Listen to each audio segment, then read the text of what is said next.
Hello, this is the RPG Pundit, the final boss of internet shitlords, and I don't know why I'm doing this video today because so many of you are probably out at VentureCon. Well, so many. I think it's got like an attendance of 30 or 40. I don't know, but so I'm sure that most of you are not at VentureCon, in fact, but it just feels like it because the people that do go there tend to be bigger tweeters and whatnot, bigger social media people in the OSR, and so they're all over there right now. But anyways, that's all right. I meanwhile got the scoop on some big news, which is that they have announced the replacement for Cynthia Williams, the terrible woman who was running Wizards of the Coast.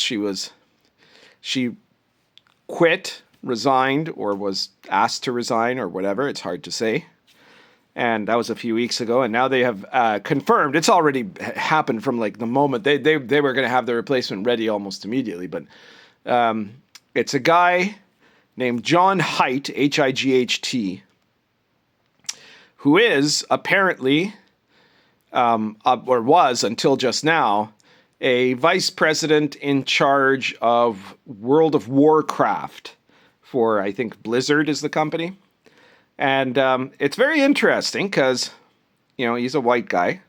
That's not surprising, actually. I mean, it's surprising it wasn't a woman, maybe, but actually most of the CEOs, if not all, I think last time I checked it was all. It's probably still all, I would guess, of the vice presidents of the top corporate execs. There's about 20 of them in Wizards of the Coast, or at least there was before the last round of layoffs. All of them white, men or women, but they were all white. So like Kyle Brink was talking about how white men can't leave the hobby soon enough, even as he was in a corporate boardroom that was entirely white. But there we are. That's pretty typical. So the thing is, I tried to look up this guy right away. I do not play video games. I'm not really familiar with any of that. The connection with World of Warcraft is obvious for what Wizards wants to do, right? Wizards wants to have a virtual tabletop that's going to work on a subscription service. They want someone who can push that, who understands that, someone who can make that happen in a way that will mean that D&D gamers from now on will no longer play with physical books on a physical table.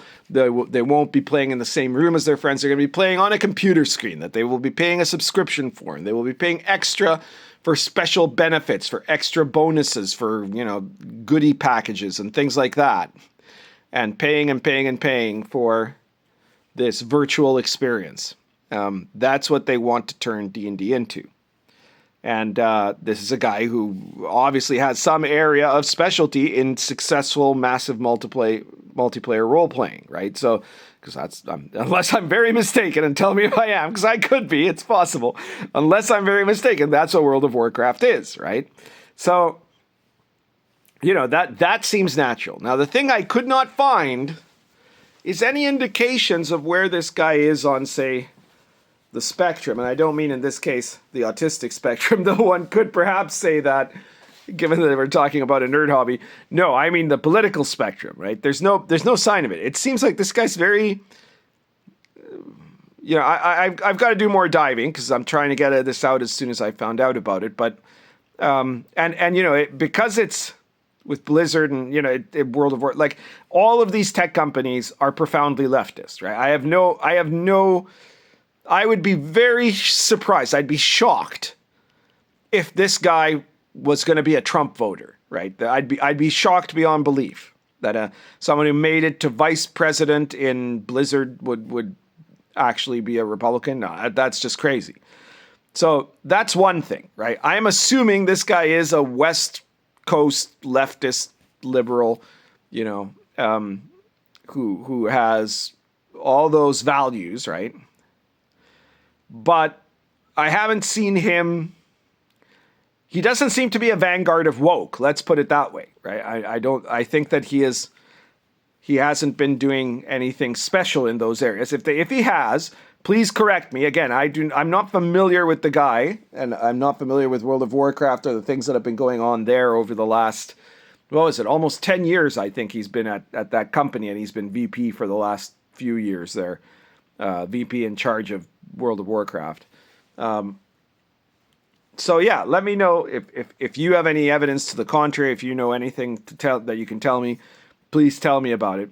But it is surprising. I was kind of expecting that they could only trade down in terms of the progressive stack, right? Whatever you want to call it, right? That because Cynthia Williams is a woman, they could never have another white man there as CEO, right? They were going to have some other woman or a person of color or a woman of color, ideally, right? These might be hard to find. Maybe an Asian woman, I don't know. More likely an Asian man, maybe, right? But but they didn't. And I think that the reason they didn't is in part because, as I've been saying for a while now, is that it's not a question of, do they believe in it or they don't believe in it. It's that they're going broke, right? And so they are divesting of it. I mean, the Hasbro as a whole, the corporation is and a lot of these corporations are on the down low.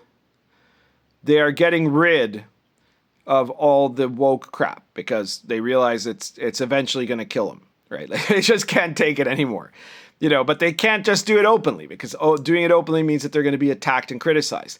And I'm half suspecting that with this guy, John Haidt, unless he's got like some impeccable Antifa credentials that I didn't spot, which is possible, unless that happens, I'm guessing he's going to get a lot of criticism from the woke lefties who are going to be mad that it's a white man and not, anything else there. I mean, I don't know. Maybe he's gay. I'm not sure. I don't think so. But nowhere was it said. Oh, he's because you'd think if he was LGBT, they would advertise it because they would make a whole point of saying this is our LGBT CEO now, right?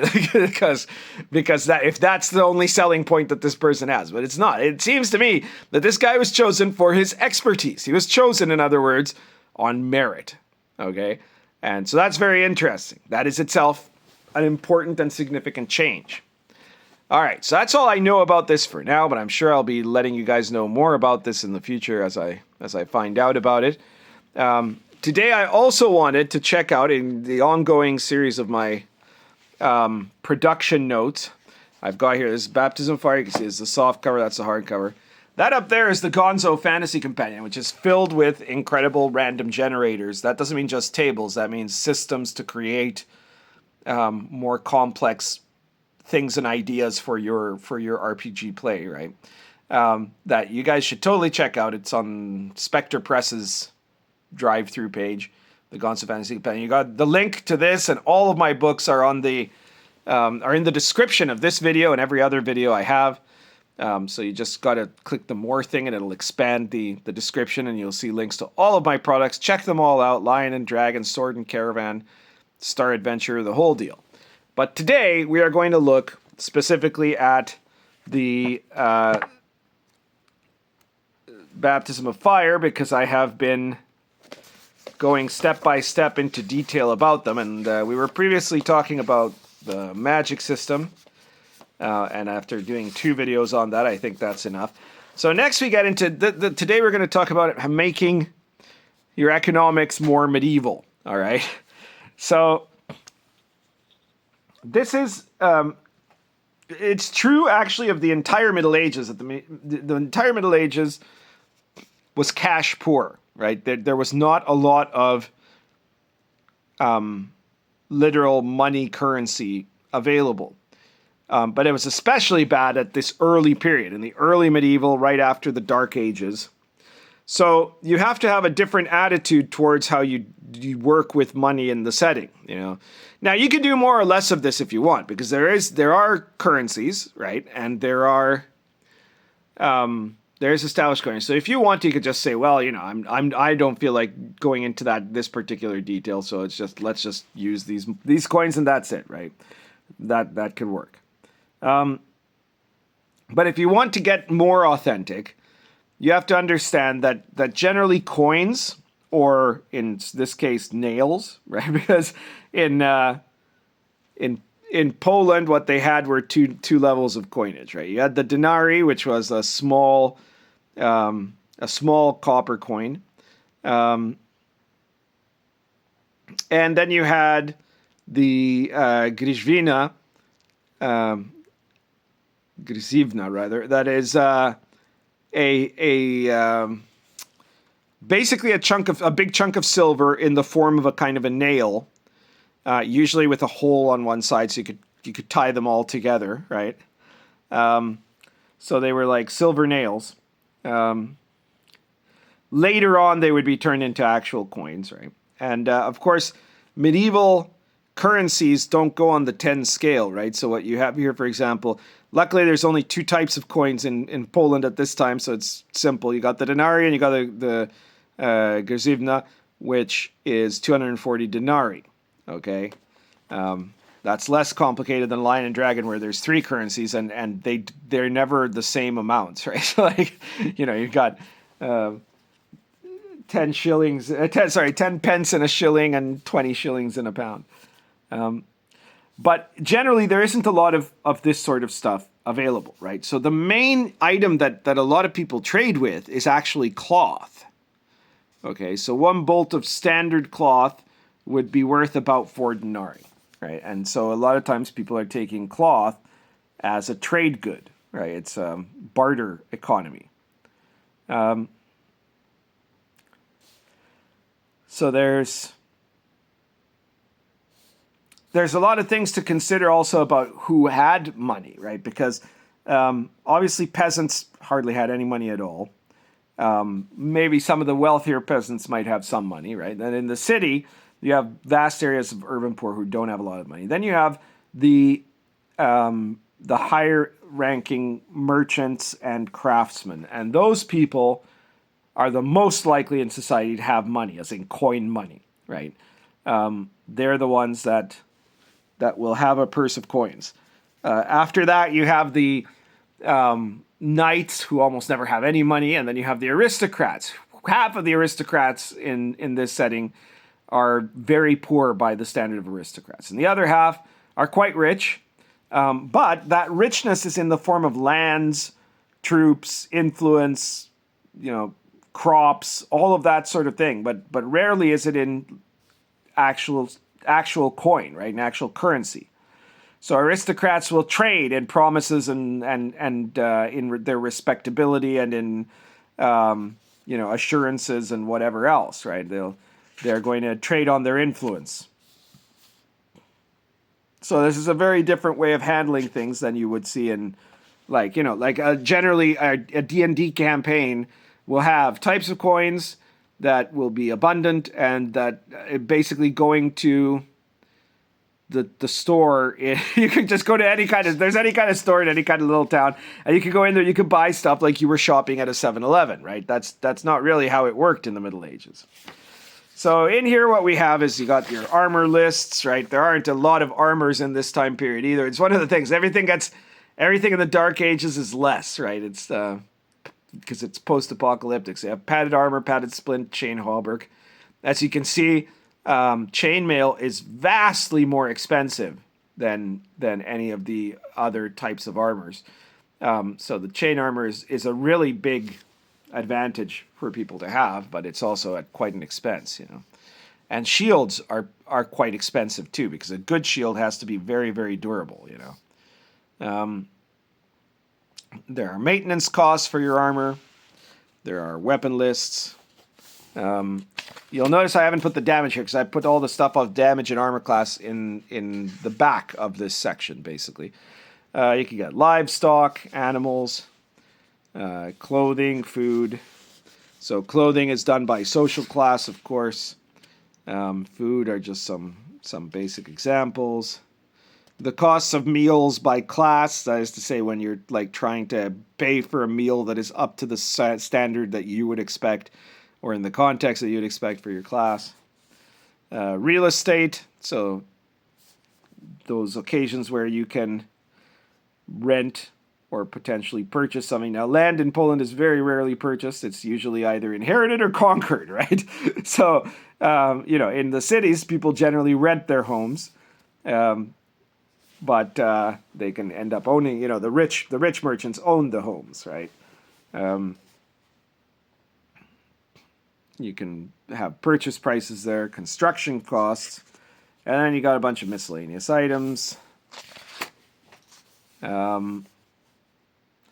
Here there's tables for labor that I divide by cost per day or cost per month. Obviously, if you're contracting someone per month, it'll cost you less than the same amount per day.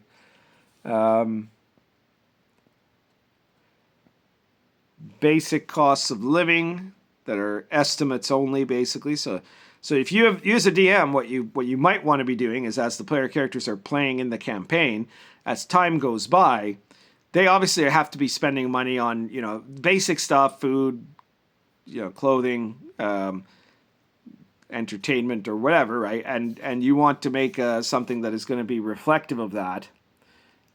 So you may want to have these costs on the player characters, where if they're not really fulfilling those kind of levels, they're obviously living in squalor or poverty, you know.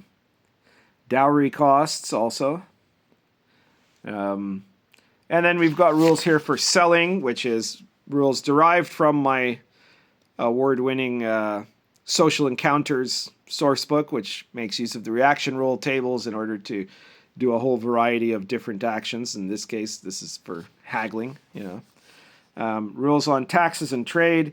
Taxes, the good news, the bad news is that the economy barely exists. The good news in Dark Ages Poland is that taxes barely exist either. But usually taxes are what a landowner charges his peasants. You know, they have to pay for, it's basically their rent, you know, or fines sometimes, right? And then in cities, when someone is bringing in trade, you know, it's tariffs. It's what Donald wants to bring back, you know, which it's maybe not a bad idea. Who knows? And here I also list what are like the major trade goods of different regions. So there you go. Encumbrance rules. As you can see, there's a very special encumbrance rule that I've always used in Lion and Dragon, and therefore also in Baptism of Fire. Characters can carry up to 20 items in their person, modified by their strength bonus. Coins count as one object per every 1,000 coins. A quiver with 30 arrows is a single item. A quiver can also be modified to carry darts or knives, and can carry up to 12 of these. Heavier, very heavy objects count as 5 items. And a lot of this, you will notice, is inspired, if you've really read up your OSR stuff, is inspired somewhat by the encumbrance system of Lamentations of the Flame Princess, which is understandable because Dark Albion the campaign and Lion and Dragon the game evolved out of my original Dark Albion campaign, which started as a Lamentations game and then gradually turned into Lion and Dragon, as we kept changing the rules to try to make it more medieval authentic. Armor is not an encumbering item if you're wearing it. Shields likewise. And then encumbering items can give you penalties to dex moves, so on and so forth. You know, and point is, there you go. It's a good encumbrance system. And then you have weapon and armor mechanics. So armor, very basic, except you want to notice that there are 2 different groupings by class.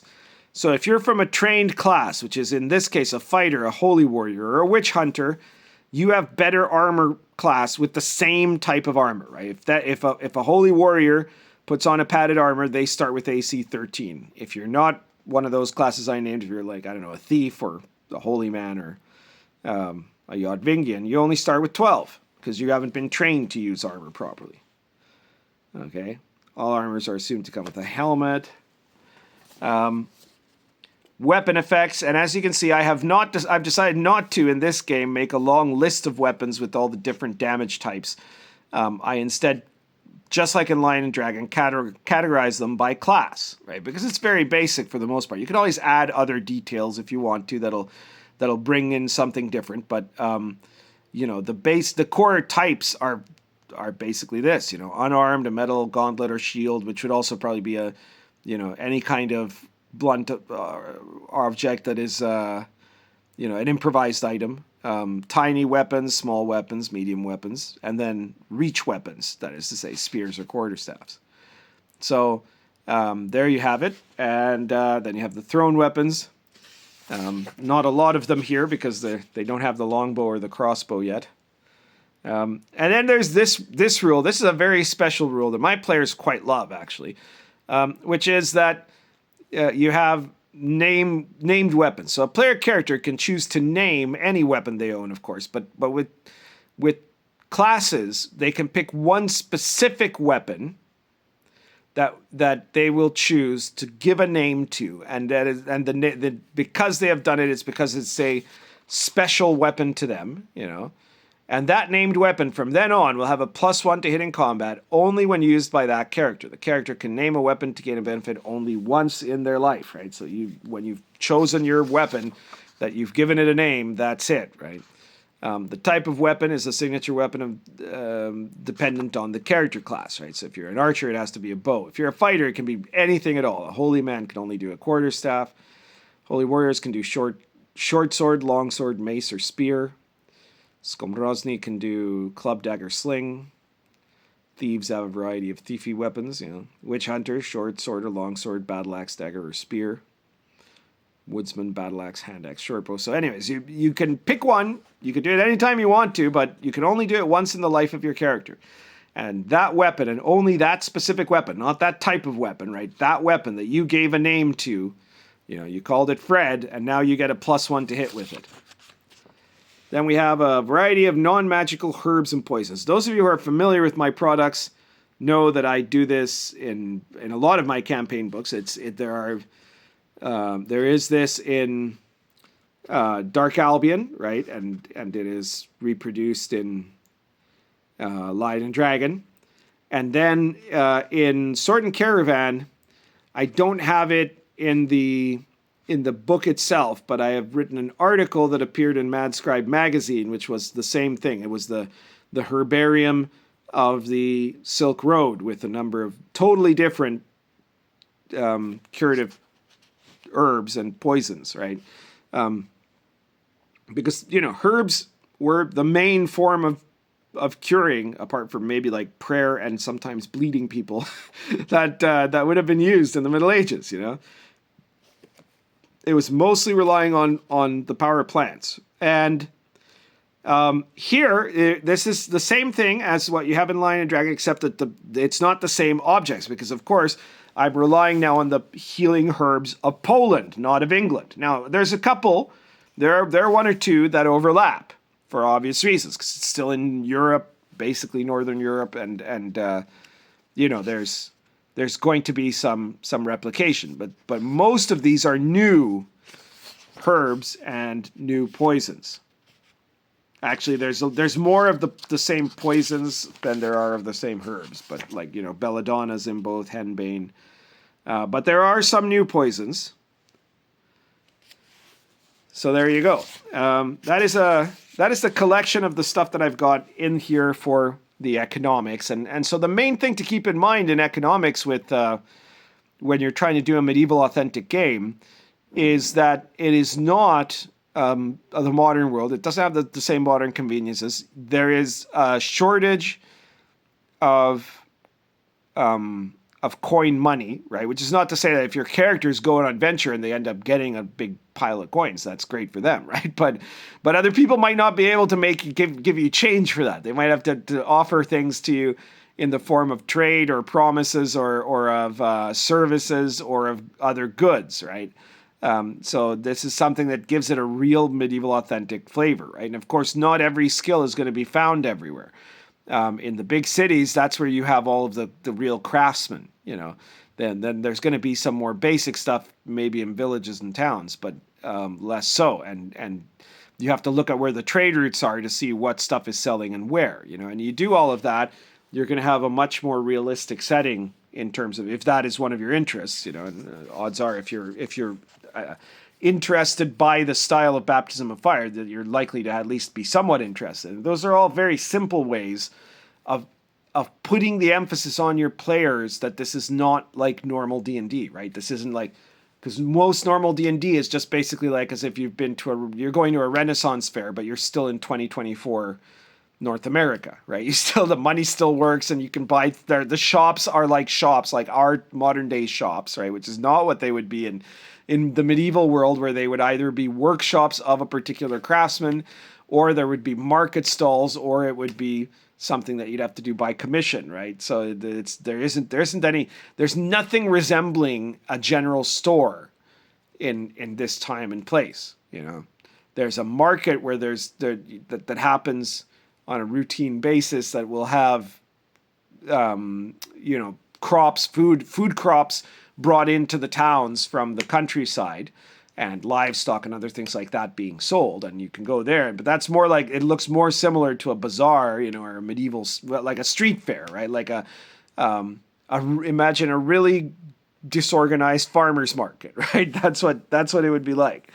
So adding those elements to the flavor can really change the perception of the world that the characters are in. I guess that's everything for today. I've already told you guys, check out all my books, any one of my products. In particular, though, right now, besides Baptism of Fire, which is doing still spectacularly well, it's still in the top 10 of the OSR list on drive-thru, and has been selling fantastically. And thank you for that, guys. So check out Baptism of Fire. But besides that, check out the Pundit Files, which you can only get at the Red Room. The Red Room are they're a great pair of people, right? But they're also a great company. There are many other interesting books there for you guys to check out besides my own. But the Pundit Files, we're up to issue number 16.